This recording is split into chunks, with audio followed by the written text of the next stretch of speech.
ಸಲ ಇವರಿಬ್ಬರು ಜಗಳದಿಂದ ಮೂರನೇ ಲಾಭ ಬಂದಂಗೆ ಮೇಟಿಯವ್ರು ಆಯ್ಕೆ ಆಗಿದ್ರು. ಆದರೆ ಏನು ಮಾಡೋದು, ಸಾವು ಯಾರು ತಿಳಿಯೋಕ್ಕೆ ಸಾಧ್ಯ ಇದೆ, ಅದು ಬರೋದ ಹೋಗುದ. ಈಗ ಕಾಂಗ್ರೆಸ್ಗೆ ಶತ ಆಗಿದೆ, ಸೀಟ್ ಉಳಿಸ್ಕೋಬೇಕಾಗಿದೆ.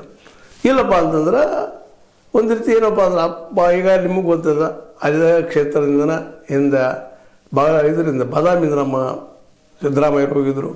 ಬಾಗಲಕೋಟೆಯಲ್ಲಿ ಅವ್ರ ಸಂಪರ್ಕ ಅದಾವ, ಕುರುಬ ಸಮುದಾಯ ಸಾಕಷ್ಟು ಅದ, ಅವ್ರ ಜೊತೆ ಇನ್ನುಳಿದವರು ಇದ್ದಾರೆ. ಅದಕ್ಕಾಗಿ ಅವ್ರಿಗೂ ಒಂದು ಚಾಲೆಂಜ್ ಇವತ್ತು ಸಿದ್ದರಾಮಯ್ಯನವ್ರಿಗೆ, ನಾವು ಗೆಲ್ಲಬೇಕು ಪಾಯಿಸಲ್ಲ ಅಂತೇಳಿ.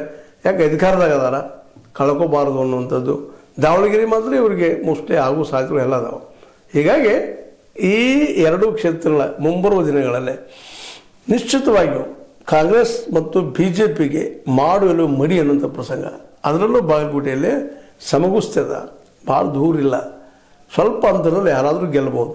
ಆದರೆ ಒಂದಾದ್ರೆ ನಿಶ್ಚಿತವಾಗಿಯೂ ವೀರಣ್ಣ ಮತ್ತು ಮಲ್ಲಿಕಾರ್ಜುನ ಒಂದಾಗ ಯಾರೂ ನಿಲ್ಲಿ, ಅವರ ಗೆಲ್ಲುವ ಅವಕಾಶಗಳು ಕಾಂಗ್ರೆಸ್ ಒಂದು ಸ್ವಲ್ಪ ಹೆಚ್ಚಾಗ್ತವೆ ಅನ್ನೋದು ಅಲ್ಲಿ ಸ್ಥಳೀಯ ವಿಶ್ಲೇಷಕರ, ಸ್ಥಳೀಯ ಜನರ ಅಂಬೋಣ.